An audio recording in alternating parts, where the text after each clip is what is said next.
Friday ngayon. Siyempre, isa si Fiang. Yes. Actually, si Fiang yung pinaka parang naramdaman namin kung paano ka magmahal. Yes. 'Di ba? Sabi ko nga, nakita natin nung ginanap ang big night nila Fiang sa ASAP Studio. Yes. Full support kayo mula sa pila hanggang sa loob mismo, Opo. hanggang sa i-anunsyo. At nung Opo. may mga videos pa, Sir Manix, na nakita ka ni Fiang na yung reaction niya after sa loob ng bahay na pagkataga-taga nun, nakita niya kayong grupo. Grabe yung Opo. naging soft-hearted yung, na-miss ko tong mga to, Opo. ganyan. Balikan lang po natin, saan nyo nakita si Fiang? Paano nyo siya na-discover? Same scenario po sa karamihan. Nag-visit sila doon kasama ng mga friends niya, sila Yesha, Mhm. yung kwadro na tinatawag namin Mhm. doon. And then di ba maingay si Fiang, Kalog, and parang sabi ko, maganda tong Karakter. karakter May personality na dito. kaagad. Oo. Tapos medyo, nung time na yon meron na rin ng kahit papanong followers. Sabi Aha. namin, sige, parang good catch to. Totoo.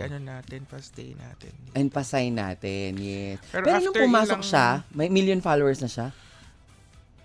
Parang meron. Meron na. Talaga. Pero syempre, umabot na siya ng pa 12 million na ata siya ngayon, di ba? Ganon din yung mga, ikaw din. Almost 12 million na subscribers and followers ka na rin, di ba? Ganyan. Kamusta ka ngayon as a manager na nakikita mo na, di ba?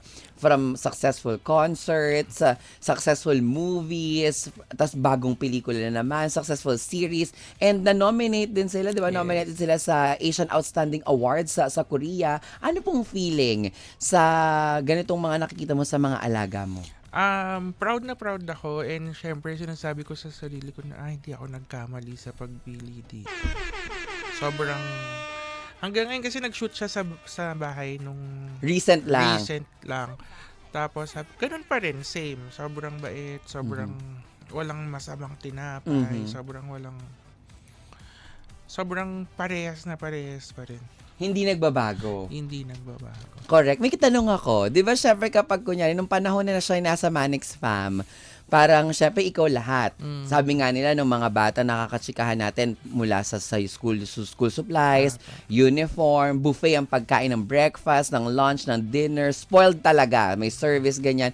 Dahil kumikita na si Fiang, may narigaluhan ka na ba niya? Or meron na ba siyang binigay na kahit hindi mamahalin or something in return na parang, sir, thank you so much. Parang Siguro ganon. sa mga words, ganyan. Kasi siguro sabi niya, hindi ko na siguro to Kailangan. Parang siguro sa mga na lang, mga chat-chat. Kung paano kanya kinakausap. Ano po yung hindi niya malilimutan at na-touch talaga kayo na sinabi sa inyo ni Fiang? Na parang nagpapasalamat siya sa mga lahat-lahat. Nang ganun. naitulong Apa. and everything. Ayan, bongga. Siyempre,